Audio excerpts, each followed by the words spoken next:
armonizando nuestro ser con la palabra de Dios. Vamos a estudiar uno de los grandes héroes del libro de la Biblia. Vamos a leer sobre Isaías, profeta de Dios. Muy corto ha sido el período de gloria y de prosperidad de Israel. El reino de David, reino de Dios, entre los hijos de Israel, ha pasado a ser una nación pequeña, en nada diferente a las demás naciones pequeñas que en ese tiempo tratan de sobrevivir entre sus poderosos vecinos. Israel había creído en su propia misión mientras la suerte lo favorecía. Cuando se comprobó que ya no podía dominar a los demás pueblos, perdió el sentido de su propia identidad y se puso a vivir como los demás. Israel, ¿sabes por qué tiene libros y por qué los ancianos se los cuentan a sus hijos que Yahvé, su Dios, es el Dios de los dioses?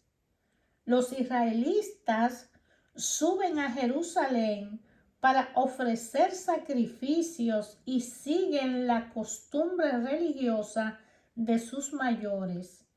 En realidad, como Isaías se lo echara en cara, todo esto no es más que mandatos de hombres religiosos, de religión aprendida que no brota del corazón. Las procesiones son concurridas y el clero poderoso, pero detrás de esa fachada ninguna vida, y bastaría con la hostilidad del poder para echar abajo la religión oficial. Segunda de Reyes 21. Es porque la fe no tiene fuerza si no se apoya en una experiencia de Dios, y si no hemos hecho esta experiencia, si el conjunto de los fieles no la hubiera hecho, si uno se contenta con repetirle las experiencias religiosas de sus mayores, todos mueren poco a poco. Isaías fue en aquel tiempo el hombre que hizo nuevamente esta experiencia y encontró a Dios vivo. Este joven de noble familia que había visto a Yahvé habló sin cesar en nombre de Dios presente de Israel y al que Israel desconocía, que encontramos en los poemas que siguen.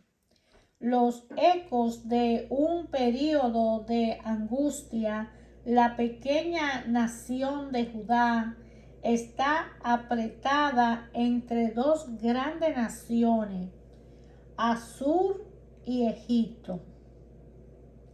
Y los políticos se preguntan por cuál de las dos hay que dejarse devorar. Isaías contesta: busquen primeramente el reino de Dios y procuren establecer su justicia entre ustedes, y Él les hará más fuerte que los poderosos. Una lucha perseverante para despertar la fe de hombres sin horizonte. Hay mucha religión exterior, pero muy poco responsabilidad, muy poco cariño a Dios, poca inquietud por hacer su voluntad.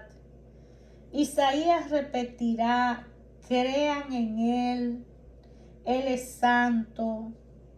Él está aquí entre nosotros, entre ustedes. Y si no se hacen firmes apoyándose en Él, lo aplastará. La promesa de Dios a los reyes descendientes de David, en realidad sean buenos o malos, son hombres bien mediocres para ser depositarios de promesas tan trascendentales. Isaías, sin embargo, afirmará en la hora más sombría que Yahvé ha escogido a Jerusalén y a David su rey.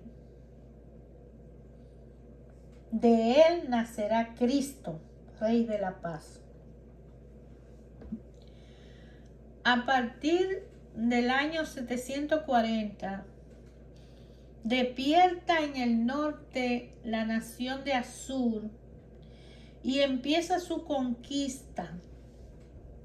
Todos los pueblos del Medio Oriente se asustan y tratan de resistir, animados por otros grandes, Egipto. En este conflicto desaparecerá Israel del norte. Samaria, su capital, será tomada y su población desterrada en el 720. En el año 736, Israel del norte y su vecino de Harán tratan de obligar al reino de Judá a que se una a ello contra Asur. Entonces Ahab, rey de Jerusalén, a pesar de la advertencia de Isaías, llama a los ejércitos de Asur. Estos destruyen a Israel y a Harán, pero también saquean el país de Judá. En los años 701 y 691, Senaquerí, rey de Asur, viene a someter a Judá. El rey Ezequías, animado por Isaías, le resiste y sucede la célebre liberación milagrosa de Jerusalén.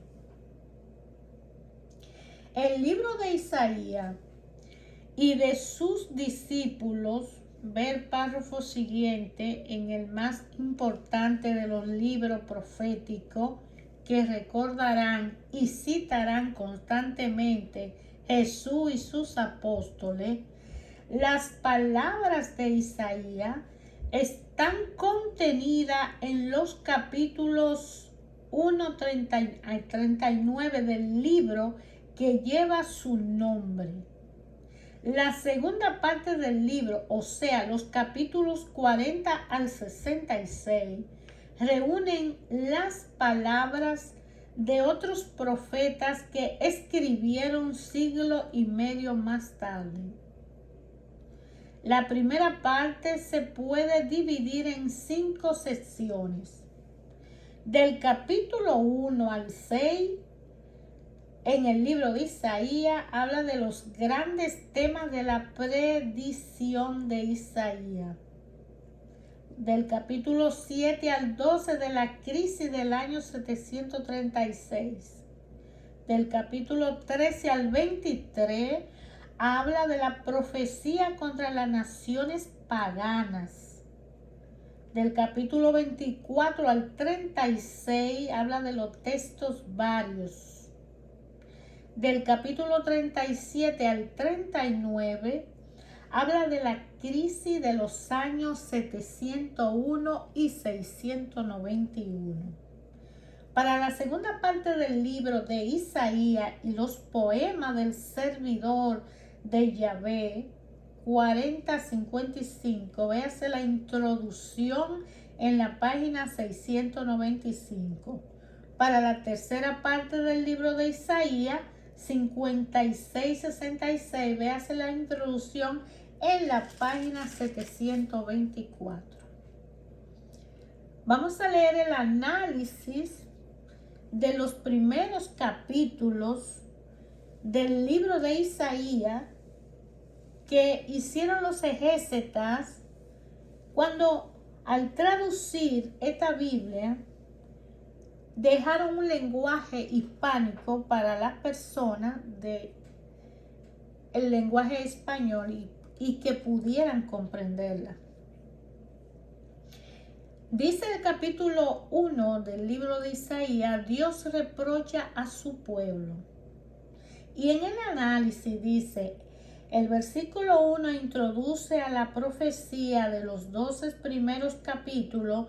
Se encuentran reunidas palabras que fueron pronunciadas en diferentes oportunidades en un plazo bastante amplio y que no están ordenadas cronológicamente según el tiempo en que fueron dichas. Crié hijos, pero se rebelaron contra mí. A menudo pensamos que Dios exige lo que le es debido, pero no es así. El Señor se presenta como un padre desconocido. Se siente herido en su amor, no por tal o cual pecado, sino porque sus hijos viven en una manera estúpida e irresponsable. Mi pueblo no entiende.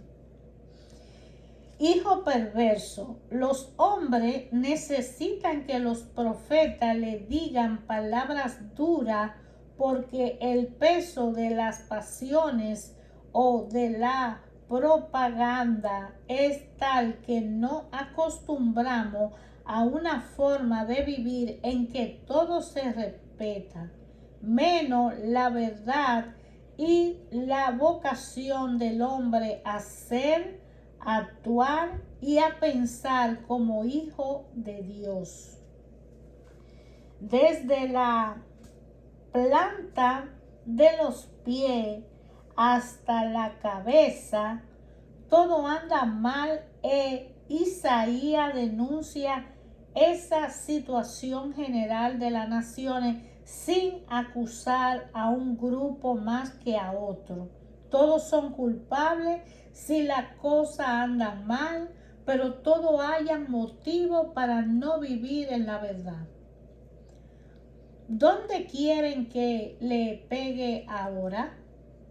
La penuria, la mala ley, las derrotas no son de por sí un castigo de Dios.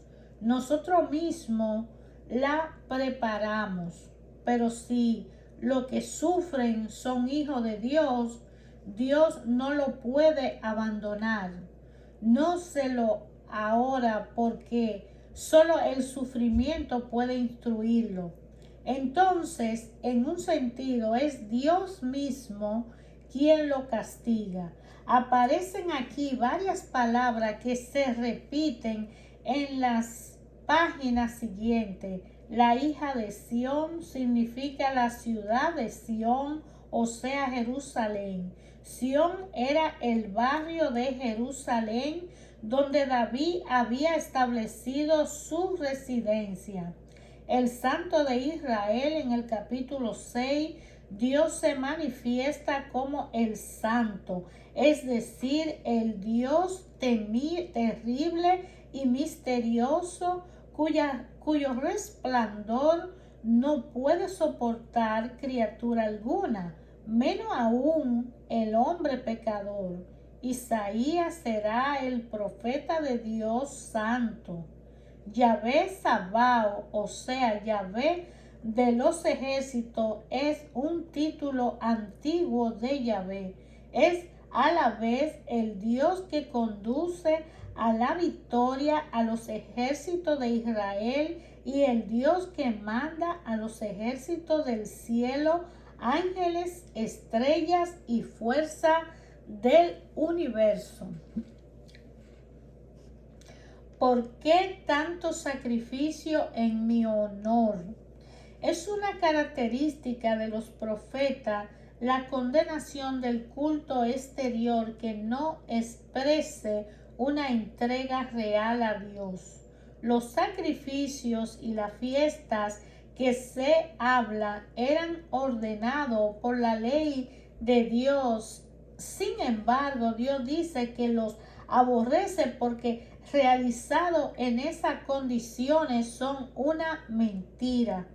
Esto también se ve en el Salmo 40:7 y 50:16, también en Mateo 5:23. Den sus derechos al oprimido. Los mandamientos de Moisés condenaban el robo, Éxodo 20:14. Los profetas denuncian un sistema social que aplasta a los débiles.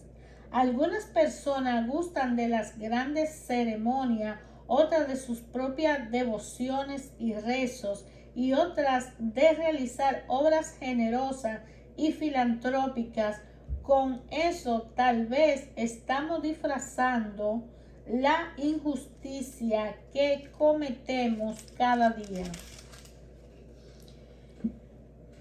Vean cómo te has prostituido. Es en la parte del capítulo 1 hasta el capítulo 2 que dice: Dios promete una era de paz. Vengan para que arreglemos cuentas. De repente aparece el rostro de Dios misericordioso y salvador. Dios no quiere castigar, sino encontrar a alguien con quien hablar y a quien amar. Vengan, vuelvan, repiten los profetas.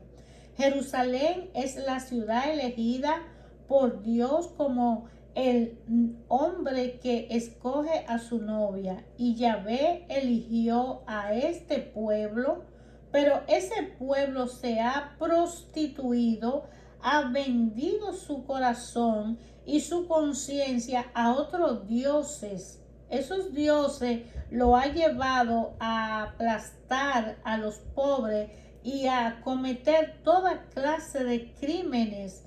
Los que olvidaron a Dios han merecido ser llamados de adúlteros.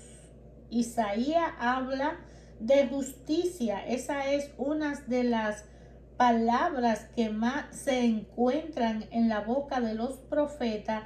En la Biblia, el justo es el que vive según la verdad, es decir, el que permanece fiel a la alianza como Dios. Los profetas piden insistentemente que la justicia sea fidelidad profunda y no solamente observancia exterior de las leyes. Hasta que lleguemos con Jesús a la justicia del Espíritu Santo, que significa la santidad de Dios implantada en el corazón del hombre.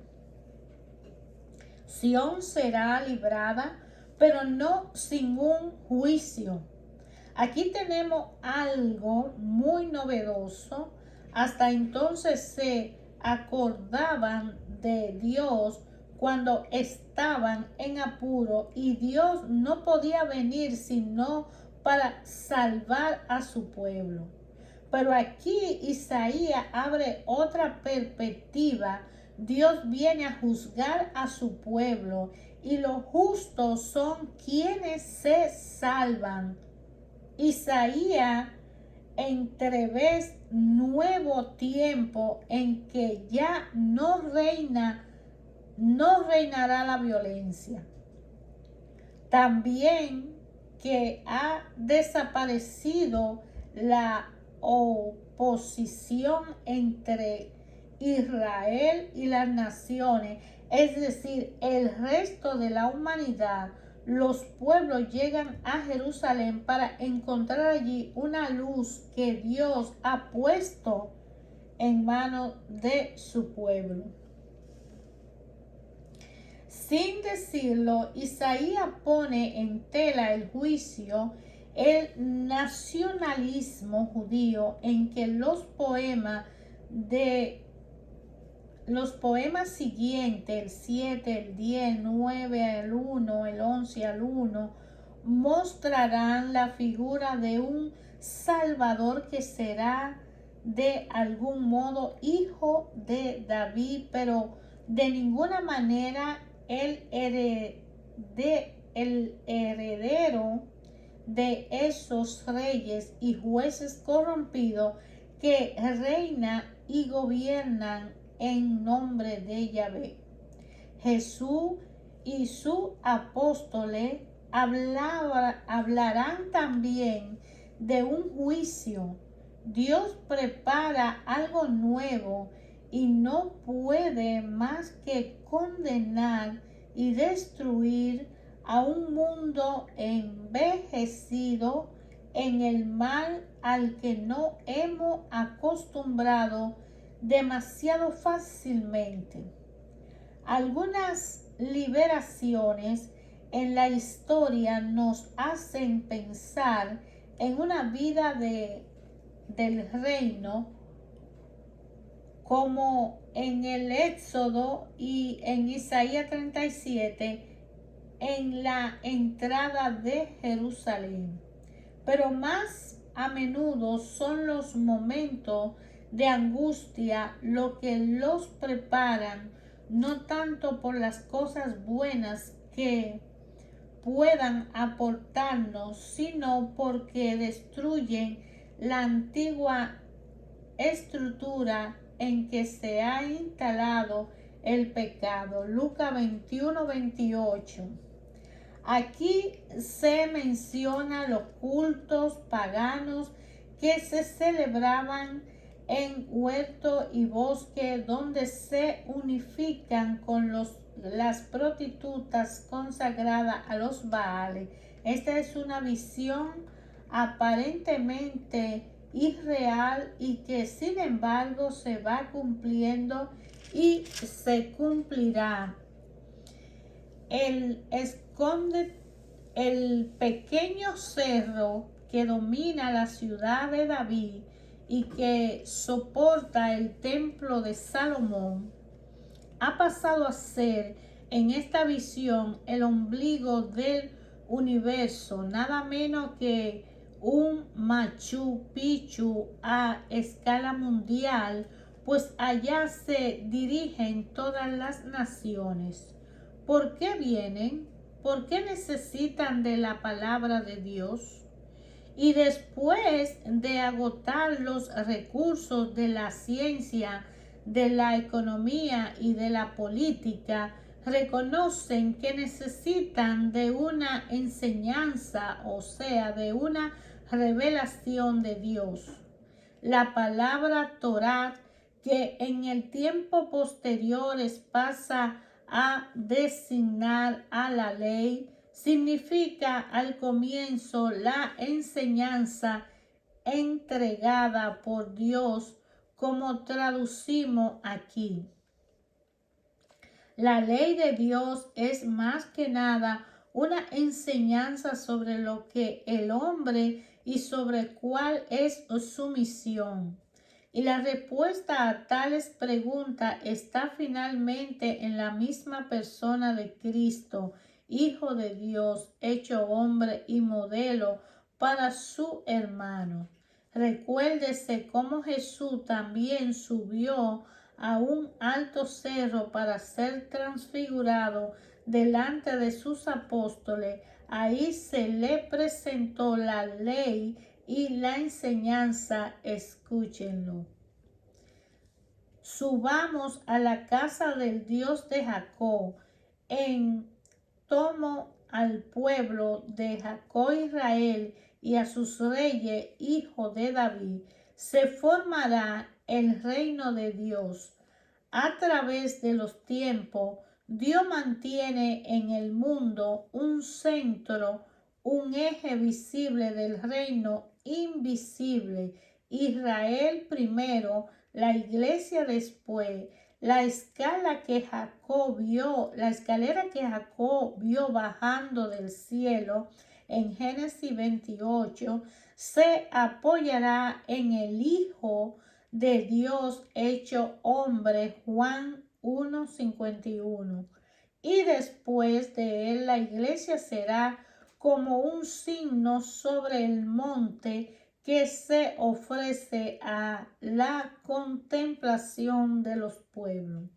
Es verdad que la iglesia tiene aspecto poco atrayente, sus intrusiones, su jerarquía, sus tradiciones paralizantes no están menos libres de errores y de escándalo que las de la comunidad judía, pero a lo mejor no sabemos ver la riqueza profunda que la iglesia transmite al mundo, ni tampoco aquellas que desarrolla en los fieles sinceros.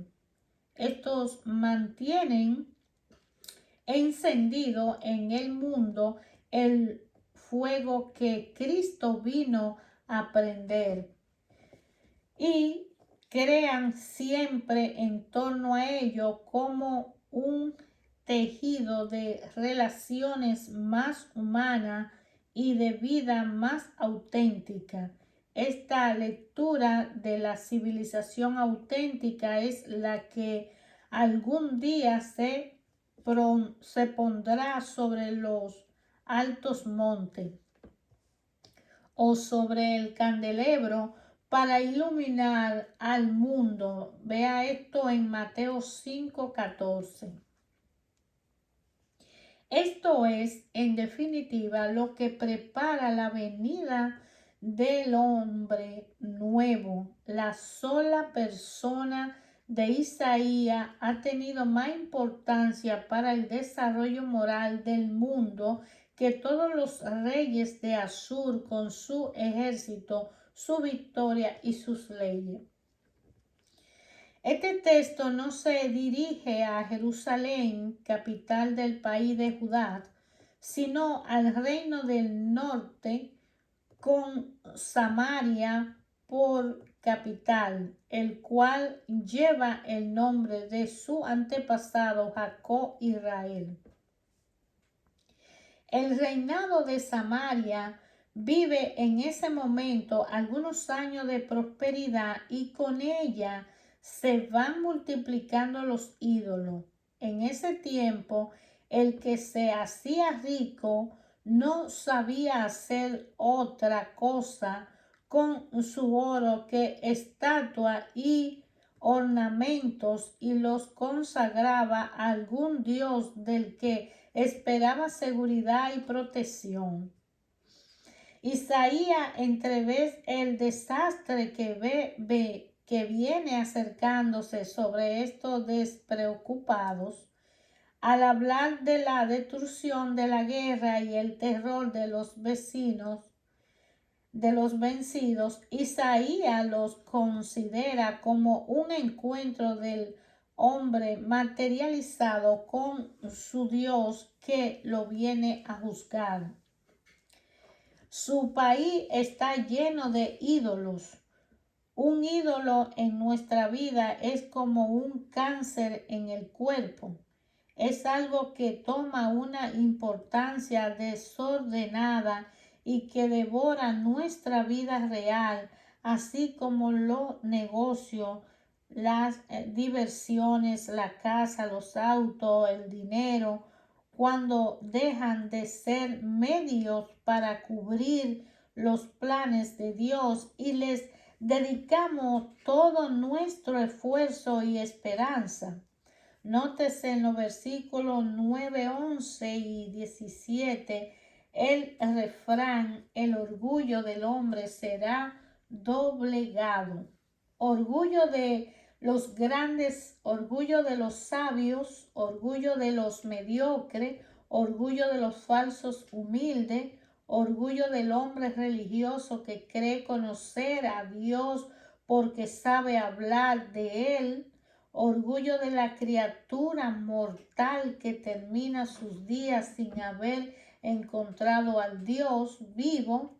Más que una locura, el orgullo es un insulto al Dios Santo y que exige reparación. Cuanto más divino es el amor, más exigente y celoso es. Para Isaías, los pobres son tales porque los otros son opresores. El pecado está en las leyes y en aquellos que han olvidado a Dios hasta el punto de adueñarse del poder. Isaías denuncia el pecado de los jefes para salvar al pueblo entero del juicio de Dios.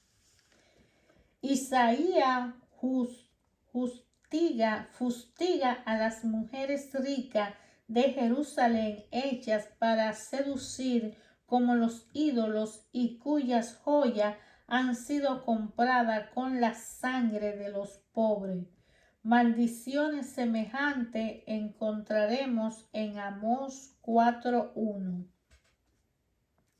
Maldiciones que los países pobres puedan actualmente lanzar con toda legitimidad en contra de los países materializados.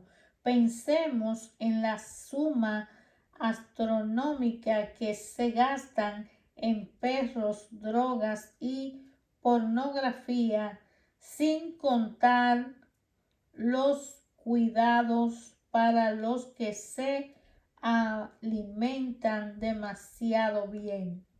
El resto del discurso se halla en el vestíbulo 4:1.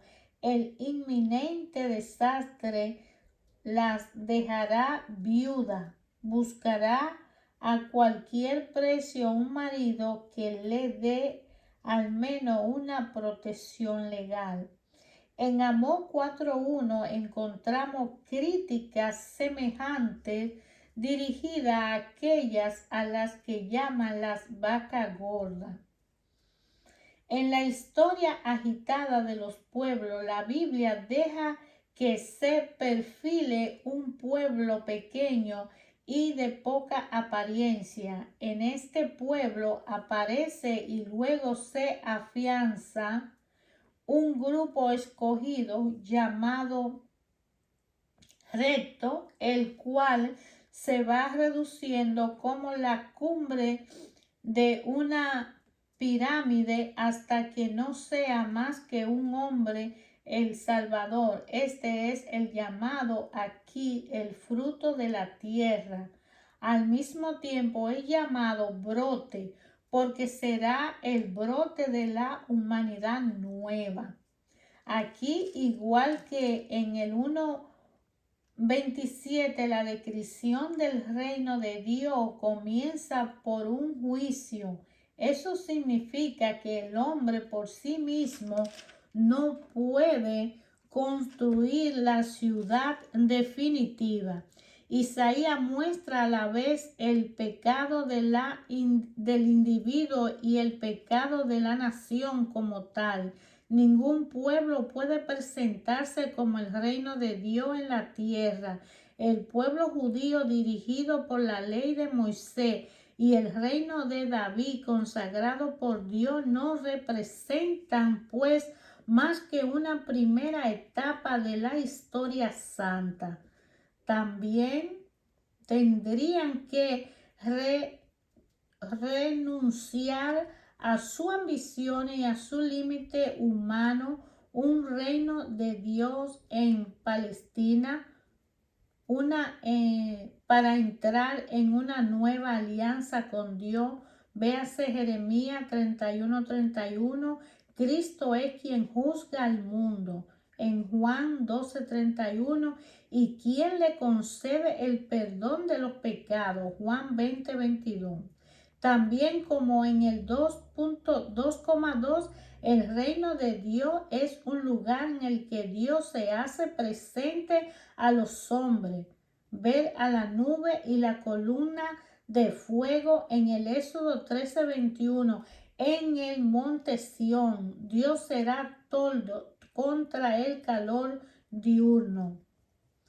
Procurad el descanso a los fastigados. Vengan a mí y los aliviaré. Mateo 11:28. Las corrientes nuevas del mundo podrían quemar al hombre aislado y desprevenido, no al que vive en la comunidad de la iglesia. Sin embargo, parece que solo un pequeño reto está reunido en la colina de Sión. No digamos que solo un pequeño número de elegidos, del cual formaríamos parte, por supuesto, se salvará por la eternidad. Es mejor decir que la iglesia tendrá siempre en este mundo la apariencia de un pequeño resto, y en ella, por muy extendida que esté, solo un pequeño resto vivirá de la promesa de Dios. Hermanos, el libro de Isaías es un libro que contiene toda la profecía que Dios permitió a Isaías hablar al pueblo en aquel tiempo, cuando los malos gobernantes hicieron uso del poder para hacer daño a la humanidad y a los pueblos. Te invito a elegir la Biblia de tu preferencia y a leer el libro de Isaías, que habla sobre las profecías en aquellos tiempos del Antiguo Testamento que Isaías habló al pueblo.